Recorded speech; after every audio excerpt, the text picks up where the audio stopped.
의원의 발언이 있겠습니다. 이재명 대통령께서 당대표를 하시던 시절이 기억납니다. 의총이고 최고위원회이고 공개적인 자리에서 대표를 앞에 앉혀놓고 그 모진 말을 쏟아냈던 사람들, 그 사람들 지금 어디 있습니까? 그 사람들 당원들이 다 심판했습니다. 당대표께서 개인이 아닙니다. 당원들의 모든 총의로 만들어진 대표입니다. 그 대표가 결정한 사안에 대해서 당원들께 제안을 했습니다. 그리고 이제 공은 당원들께 넘어갔습니다. 당원들께서 하시자고 하면 하실 거고 당원들께서 하시지 말자고 하면 하지 않으실 겁니다. 우리 민주당의 가치는 무엇입니까? 공개적인 면전에서 면박을 주고 비난하고 이렇게 하는 것이 민주당의 가치입니까?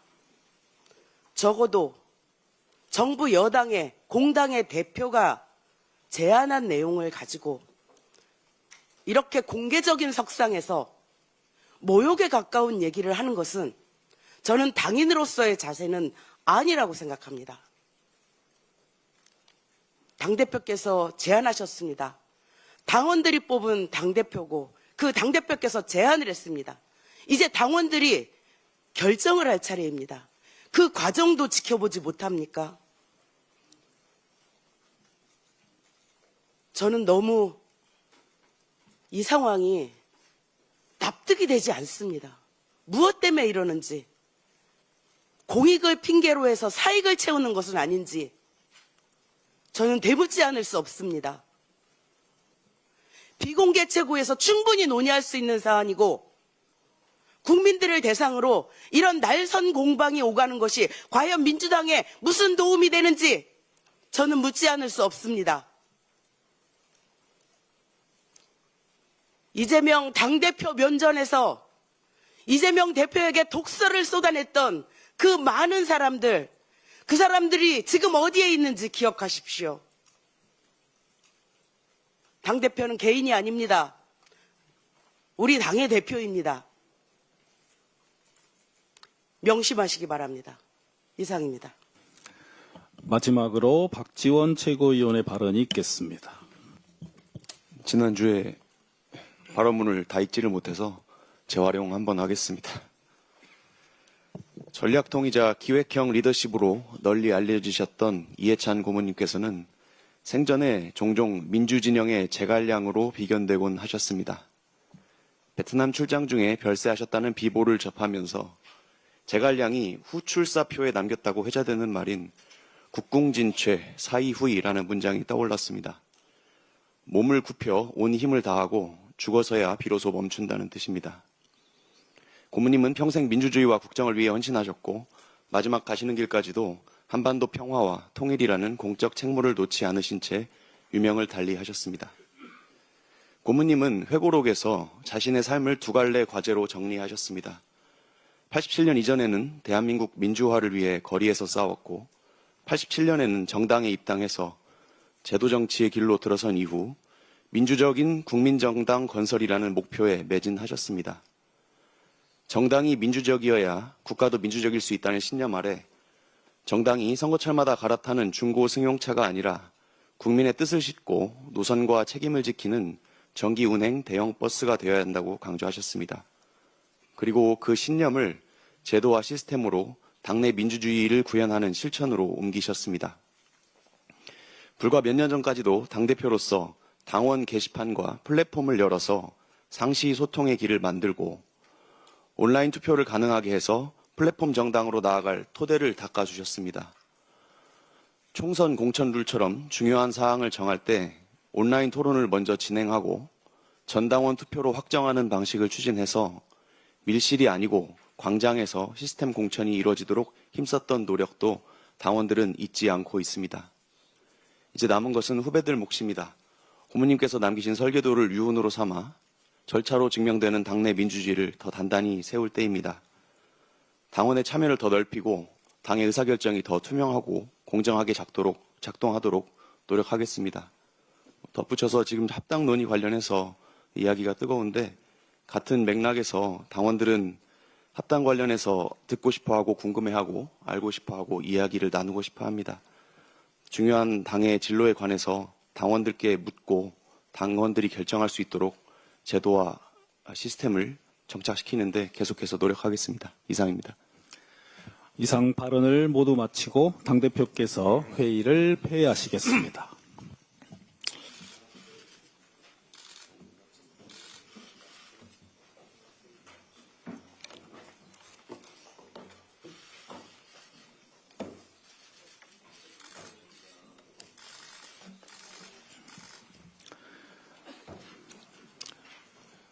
정청래 당대표의 속개선언으로 더불어민주당 제217차 최고위원 회의를 속개하겠습니다.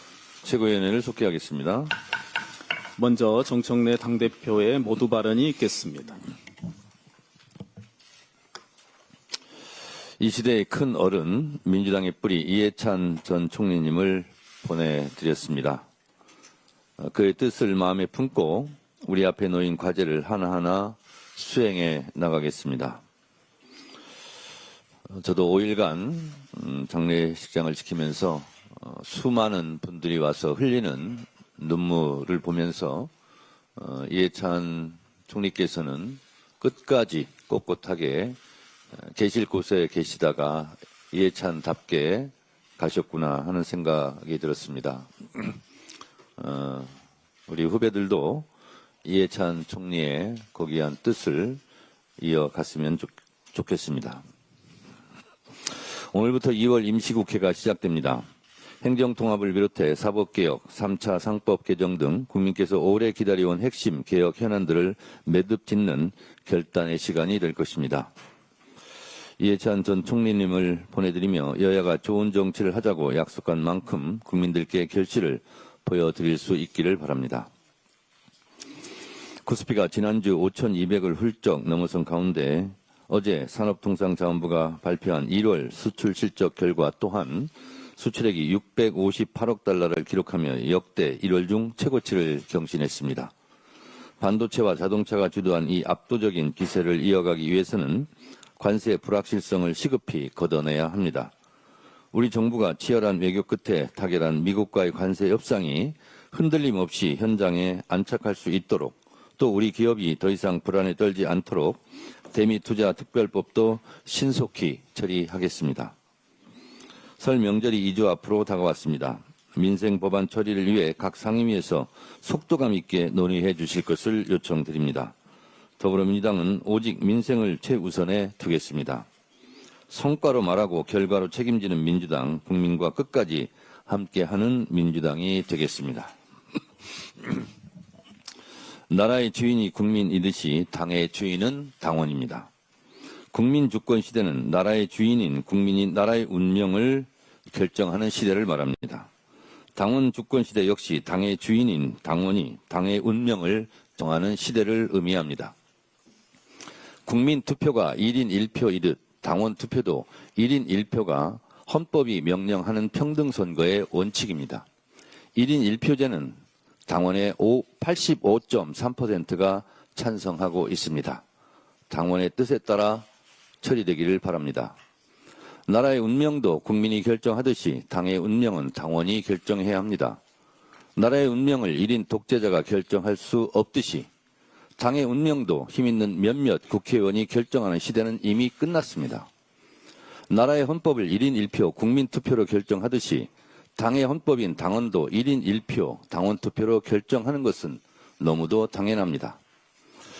오늘 10시부터 내일 6시까지 중앙위원 여러분의 온라인 투표로 1인 1표 당원 개정 절차를 완수합니다. 당의 주인인 당원 개개인의 표에 차등을 두는 시대를 끝내고 당원 한 사람 한 사람의 뜻이 그대로 1대1로 반영되는 당으로 나아가야 합니다.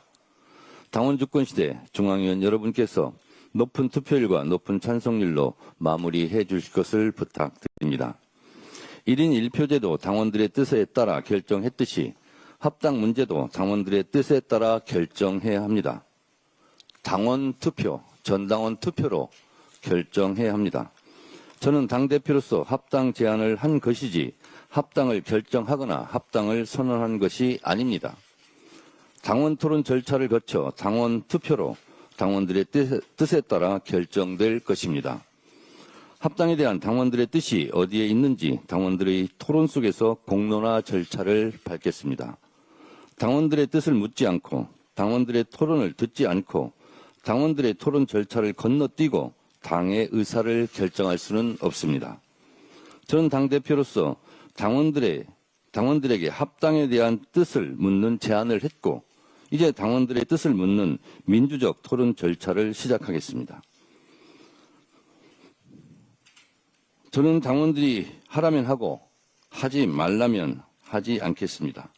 저는 당원들이 가라면 가고 멈추라면 멈추겠습니다.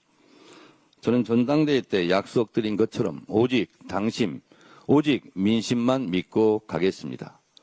당원의 명령에 따라 가고 당원의 명령에 따라 방향을 정하겠습니다. 옛날 제왕적 총재 시절에는 총재 1인이 합당을 결정하고 선언했습니다. 지금은 당의 운명을 당의 주인인 당원이 결정합니다. 지금은 총재가 합당을 결정하거나 선언할 수 있는 폐쇄적, 수직적 정당이 아닙니다. 합당 문제든 무슨 문제든 더불어민주당의 운명은 당의 주인인 당원이 결정합니다. 저는 당대표로서 합당에 대한 공론화의 문을 열었으니 이제 당원들께서 당의 운명을 결정해 주십시오.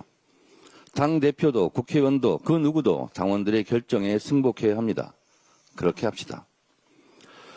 통합은 힘을 합치자는 것이고 분열은 힘을 빼자는 것입니다. 통합이 분열이라는 말은 언어 모순이자 뜨거운 아이스크림이라는 같은 형용 모순입니다. 더하는 뺄셈, 빼는 덧셈, 휘어진 직선, 곧은 곡선 같은 말입니다. 공익과 사익은 다른 것입니다. 통합하면 승리하고 분열하면 패배합니다. 분열한 채 선거를 치르는 것보다 통합하여 선거를 치르는 것이 하나라도 이익이고 승리의 가능성을 높입니다. 2, 3%의 박빙의 선거에서 부직갱이라도 힘을 보태야 하는 것은 선거의 기본입니다. 한 표라도 더 얻으려고 상가문을 열고 들어가서 호소하는 출마자의 심정을 10분 헤아려야 합니다. 한 표가 아쉬워 땀을 흘리며 뛰는 출마자들에게 2, 3%의 지지율이 너무도 큰 비율이라는 것은 다 아실 것입니다. 진실하고 성실하고 절실한 선거 때의 마음을 헤아린다면 분열보다 통합을 선택해야 하는 것 아니겠습니까? 싸움에서 이기는 길은 싸우지 않고 이기는 법, 싸우지 않아도 되는 사람과 싸우지 않고 다 같이 힘을 합쳐 싸우는 것이 승리의 길이라 생각합니다. 다 함께 힘을 모아 싸워도 힘든 싸움입니다. 지방선거 승리, 이재명 정부의 성공을 위하여 다 함께 통합해서 힘을 모아 싸우길 바랍니다. 이해찬 전 총리님이 꿈꿨던 온라인 플랫폼 정당, 1인 1표 정당, 민주적 국민정당을 위해 지금까지 그래왔듯이 오직 당원만 믿고 오직 국민만 믿고 뚜벅뚜벅 가겠습니다. 이상입니다. 다음 한병도 원내대표의 발언입니다. 민주당은 2월 국회를 민생국회, 개혁국회로 만들겠습니다. 민주당은 민생 회복의 골든타임을 지키기 위해 2월 국회에서 민생, 개혁 입법 고속도로를 놓겠습니다. 지난 29일 국회는 90건의 민생 법안을 처리했지만 여전히 80여 건이 본회의에 계류돼 있습니다. 민주당은 남은 입법 과제를 조속히 처리하도록 하겠습니다. 아울러 행정통합특별법안 등 개혁법안을 통과시키겠습니다. 김정관 산업통상부 장관이 러트릭 미 상무부 장관을 만나고 돌아왔습니다. 김 장관은 상호 간 이해가 깊어졌다라고 밝혔고 미국 측은 대미투자특별법이 계류 중인 부분에 아쉬움을 표했다고 합니다. 민주당은 통상 불확실성을 제거하기 위한 대미투자특별법 처리에 속도를 내겠습니다. 국민의힘도 조건 없이 협조하시길 바랍니다. 2월엔 일하는 국회를 함께 만들어 나가길 희망합니다. 국민의힘과 서울시가 129 부동산 공급 대책의 회방을 놓고 나섰습니다.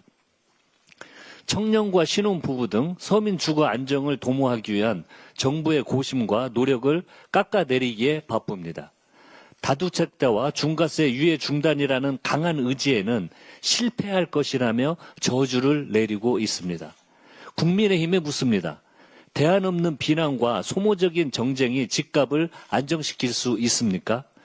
국민의힘의 무책임한 행태는 고질적인 불로소득 특혜와 자산 양극화를 손 놓고 방관하겠다는 것 아닌지 의심될 정도입니다. 계곡 정비부터 코스피 지수 5천까지 한다면 하는 이재명 대통령이 집값까지 잡을까 두려운 것 아닙니까? 이재명 정부와 민주당은 서민 주거 안정과 양질의 주택 공급을 위해 흔들림 없이 나아가겠습니다. 국민의힘도 인디언 기후정식 정책 실패 기도를 멈추고 민생에 적극적으로 협력하시기를 바랍니다. 이상입니다. 이어서 이현주 최고위원의 발언입니다. 네, 이광재 전 강원도지사께서 불출마를 하면서 우상호 전 정무수석의 선거를 돕겠다고 선당 후사의 말씀을 하셨습니다. 선당 후사의 훌륭한 태도를 높게 평가하면서 감사드립니다. 국민주권주의는 헌법에 규정되어 있고 당원주권주의도 우리 당이 나아가야 할 방향입니다. 따라서 1인 1표제는 저는 찬성을 합니다. 하지만 충분한 정보가 주어지지 않은 상태에서 숙고하지 않은 제 속도전으로 OX만 묻는다면 그것은 당원을 거수기로 전락시키는 일종의 인민민주주의적 방식에 불과하다. 그래서 우리는 이 민주주의를 실질적으로 어떻게 발전시켜야 할지 하는 것을 깊이 생각하지 않으면 굉장히 큰 낭패를 볼 수도 있다라는 것을 항상 유의해야 한다고 생각합니다.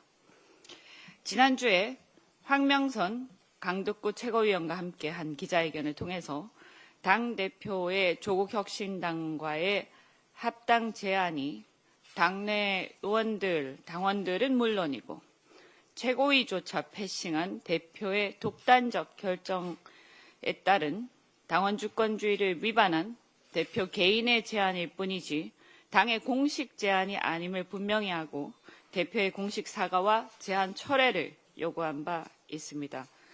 그러나 그 이후에 어떠한 답도 저희는 듣지 못했고 민주적 선결 절차를 패싱한 어떠한 합당론이나 협상도 유효하지 않음을 분명히 밝혀둡니다.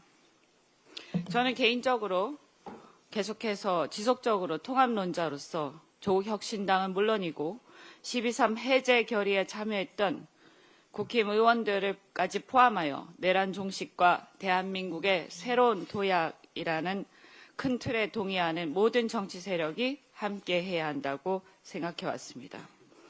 그러나 내란 종식이라는 큰 틀에서의 연대와 협력의 의미로서의 통합과 양당의 합당은 차원이 다르며 시기와 방법 등에 따른 전략적 실익 그리고 정부와 대통령에 대한 영향도 큰 차이가 있다라고 말씀드립니다. 특히 다소 불편한 얘기일 수 있지만 현재 이재명 정부의 중도 실용 노선을 뒷받침하는 우리 민주당 중심의 흡수 합당이 아닌 조국당의 DNA를 유지하면서 하는 합당은 논의의 대상 자체가 되기 어렵다고 생각합니다. 이는 조국당에 대한 호불호 차원이 아니라 집권 여당으로서의 책임의 문제입니다. 즉 국민들에게 우리는 우리의 노선을 표방한 노선을 책임을 져야 합니다.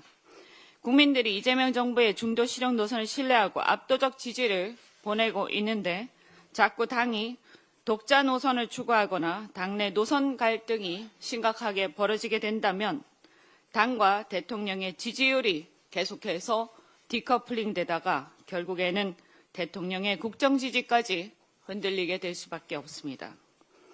열린우리당 시즌2가 되는 것은 바람직하지 않다고 생각합니다.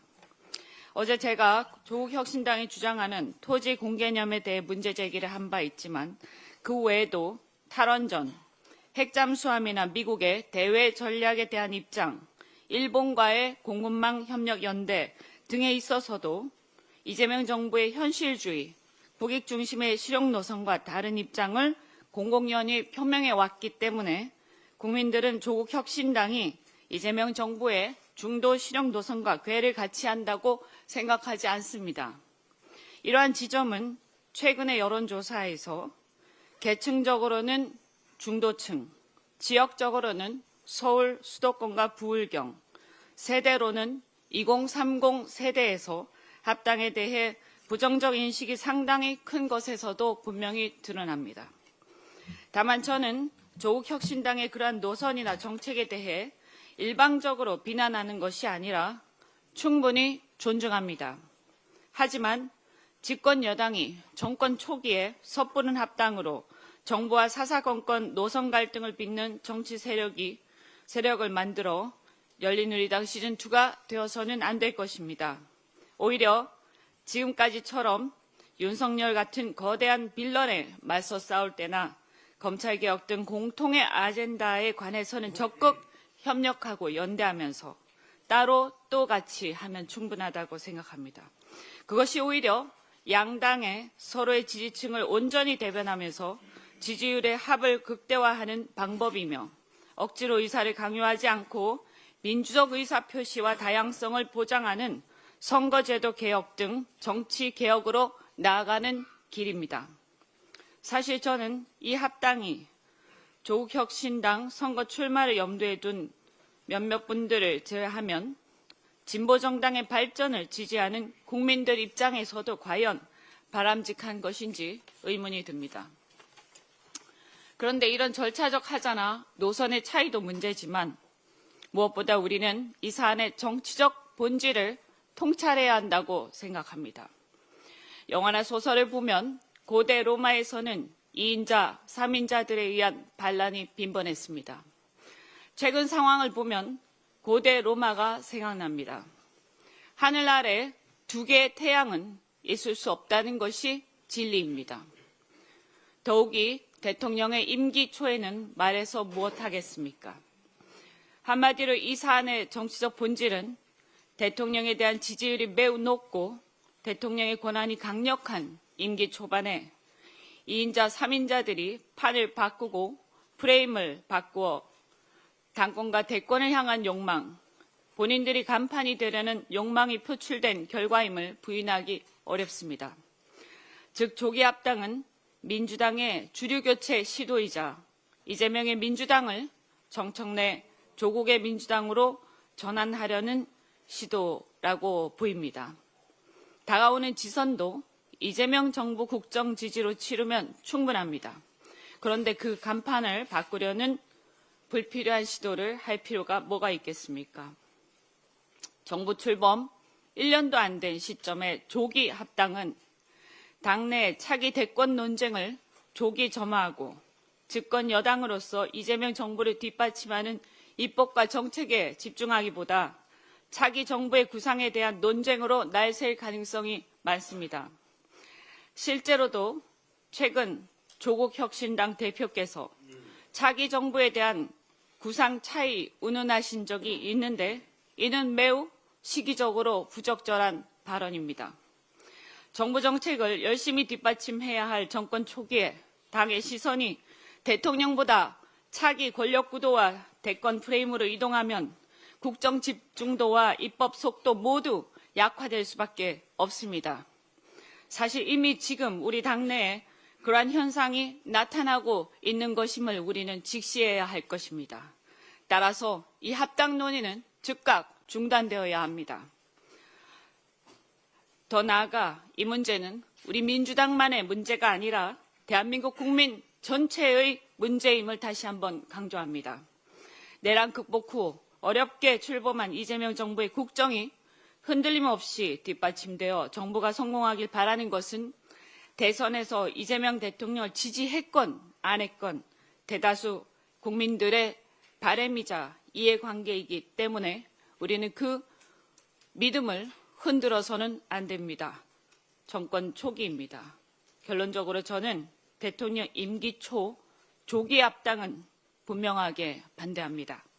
지금은 프레임을 바꿀 시간이 아니라 대통령의 국정 성공을 뒷받침해야 할 시간이며 이재명 정부의 성공에 당력을 집중하는 게 곧 국민과 대한민국에 대한 집권 여당으로서의 책임이라는 것을 다시 한번 강조합니다.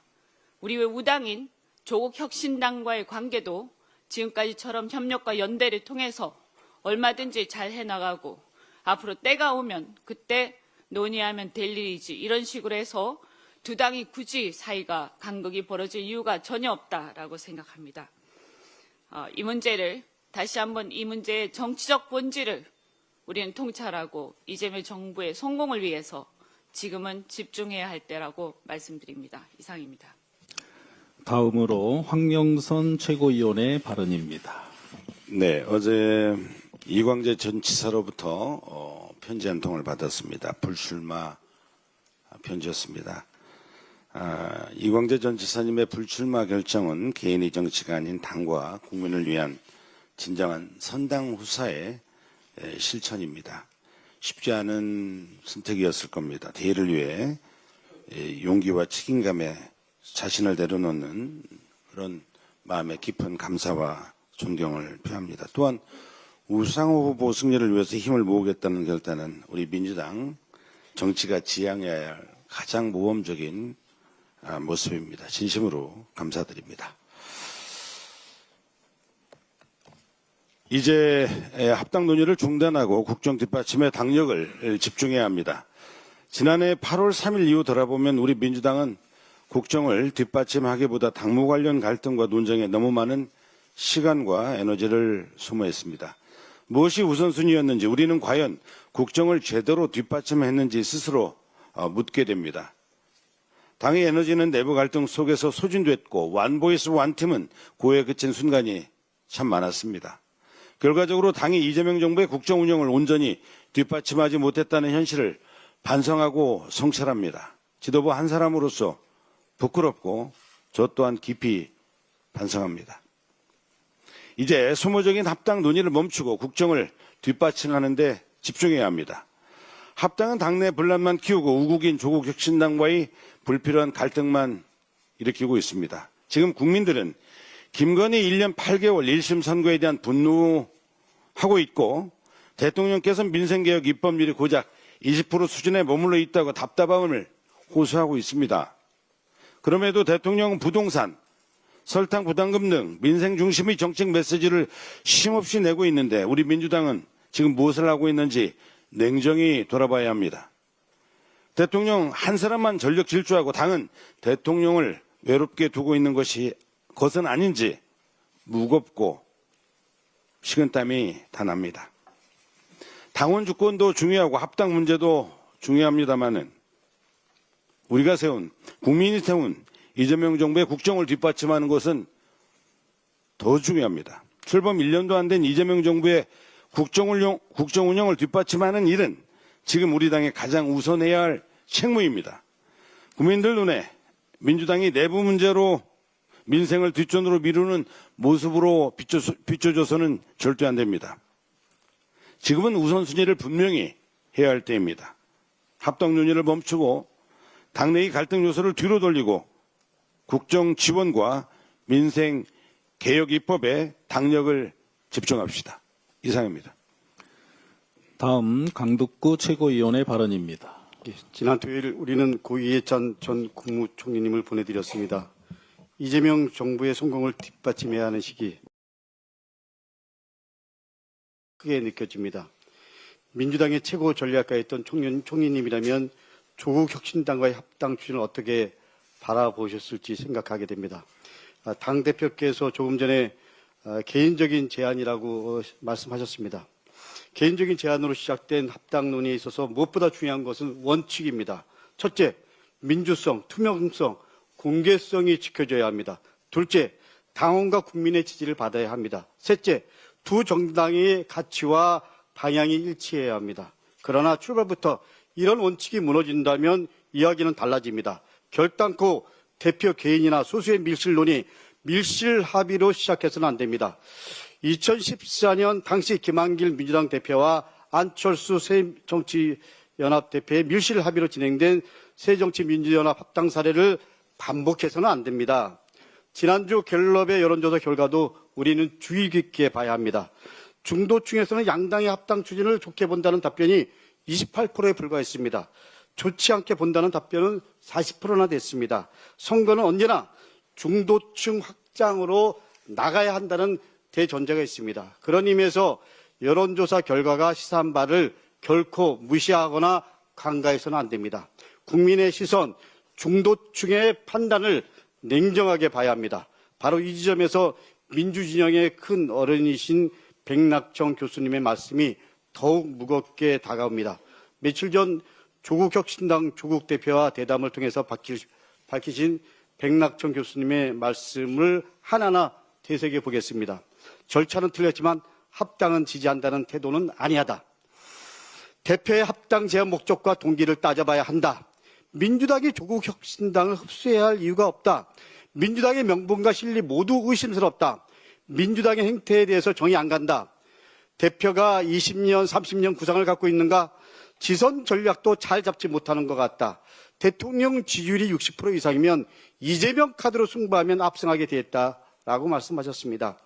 백낙정 교수님의 이 말씀은 특정 개인에 대한 비판이 아닙니다. 우리 지도부 전체를 향한 민주당을 향한 경고로 받아들여야 합니다. 우리 모두가 성찰해야 할 지점입니다. 역대 선거 직전 합당 사례를 봐도 결과는 의도했던 대로 된 적이 없습니다. 여러분 기억해 보십시오. 2014년 지선 직전 새정치연합과의 합당, 2022년 대선 직전 열린민주당과의 합당, 지선 직전 새로운물결과의 합당도 그랬습니다. 마지막으로 분명히 되짚고 넘어가야 할 사실이 있습니다. 이번 합당 제안은 전적으로 대표 개인의 제안이었습니다. 최고위원회에는 논의도 없이 그야말로 일방적 통보 전달만 있었습니다. 심한 자괴감 지금도 여전히 느끼고 있습니다. 어떠한 원칙도 지키지 못했습니다. 조국 혁신당과의 합당 추진은 이제 원점에서 다시 시작되어야 합니다. 이어서 문정복 최고위원의 발언이 있겠습니다. 이재명 대통령께서 당대표를 하시던 시절이 기억납니다. 의총이고 최고위원회이고 공개적인 자리에서 대표를 앞에 앉혀놓고 그 모진 말을 쏟아냈던 사람들, 그 사람들 지금 어디 있습니까? 그 사람들 당원들이 다 심판했습니다. 당대표께서 개인이 아닙니다. 당원들의 모든 총의로 만들어진 대표입니다. 그 대표가 결정한 사안에 대해서 당원들께 제안을 했습니다. 그리고 이제 공은 당원들께 넘어갔습니다. 당원들께서 하시자고 하면 하실 거고 당원들께서 하시지 말자고 하면 하지 않으실 겁니다. 우리 민주당의 가치는 무엇입니까? 공개적인 면전에서 면박을 주고 비난하고 이렇게 하는 것이 민주당의 가치입니까? 적어도 정부 여당의 공당의 대표가 제안한 내용을 가지고 이렇게 공개적인 석상에서 모욕에 가까운 얘기를 하는 것은 저는 당인으로서의 자세는 아니라고 생각합니다. 당대표께서 제안하셨습니다. 당원들이 뽑은 당대표고 그 당대표께서 제안을 했습니다. 이제 당원들이 결정을 할 차례입니다. 그 과정도 지켜보지 못합니까? 저는 너무 이 상황이 납득이 되지 않습니다. 무엇 때문에 이러는지, 공익을 핑계로 해서 사익을 채우는 것은 아닌지 저는 되묻지 않을 수 없습니다. 비공개 최고에서 충분히 논의할 수 있는 사안이고 국민들을 대상으로 이런 날선 공방이 오가는 것이 과연 민주당에 무슨 도움이 되는지 저는 묻지 않을 수 없습니다. 이재명 당대표 면전에서 이재명 대표에게 독설을 쏟아냈던 그 많은 사람들, 그 사람들이 지금 어디에 있는지 기억하십시오. 당대표는 개인이 아닙니다. 우리 당의 대표입니다. 명심하시기 바랍니다. 이상입니다. 마지막으로 박지원 최고위원의 발언이 있겠습니다. 지난주에 발언문을 다 읽지를 못해서 재활용 한번 하겠습니다. 전략통이자 기획형 리더십으로 널리 알려지셨던 이해찬 고문님께서는 생전에 종종 민주진영의 제갈량으로 비견되곤 하셨습니다. 베트남 출장 중에 별세하셨다는 비보를 접하면서 제갈량이 후출사표에 남겼다고 회자되는 말인 국궁진최 사이후이라는 문장이 떠올랐습니다. 몸을 굽혀 온 힘을 다하고 죽어서야 비로소 멈춘다는 뜻입니다. 고모님은 평생 민주주의와 국정을 위해 헌신하셨고 마지막 가시는 길까지도 한반도 평화와 통일이라는 공적 책무를 놓지 않으신 채 유명을 달리하셨습니다. 고모님은 회고록에서 자신의 삶을 두 갈래 과제로 정리하셨습니다. 87년 이전에는 대한민국 민주화를 위해 거리에서 싸웠고 87년에는 정당에 입당해서 제도정치의 길로 들어선 이후 민주적인 국민정당 건설이라는 목표에 매진하셨습니다. 정당이 민주적이어야 국가도 민주적일 수 있다는 신념 아래 정당이 선거철마다 갈아타는 중고 승용차가 아니라 국민의 뜻을 싣고 노선과 책임을 지키는 정기 운행 대형 버스가 되어야 한다고 강조하셨습니다. 그리고 그 신념을 제도와 시스템으로 당내 민주주의를 구현하는 실천으로 옮기셨습니다. 불과 몇 년 전까지도 당대표로서 당원 게시판과 플랫폼을 열어서 상시 소통의 길을 만들고 온라인 투표를 가능하게 해서 플랫폼 정당으로 나아갈 토대를 닦아주셨습니다. 총선 공천 룰처럼 중요한 사항을 정할 때 온라인 토론을 먼저 진행하고 전당원 투표로 확정하는 방식을 추진해서 밀실이 아니고 광장에서 시스템 공천이 이루어지도록 힘썼던 노력도 당원들은 잊지 않고 있습니다. 이제 남은 것은 후배들 몫입니다. 고모님께서 남기신 설계도를 유언으로 삼아 절차로 증명되는 당내 민주주의를 더 단단히 세울 때입니다. 당원의 참여를 더 넓히고 당의 의사결정이 더 투명하고 공정하게 작동하도록 노력하겠습니다. 덧붙여서 지금 합당 논의 관련해서 이야기가 뜨거운데 같은 맥락에서 당원들은 합당 관련해서 듣고 싶어하고 궁금해하고 알고 싶어하고 이야기를 나누고 싶어합니다.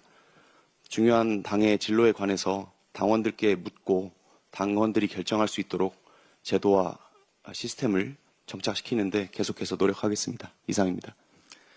이상 발언을 모두 마치고 당대표께서 회의를 폐회하시겠습니다.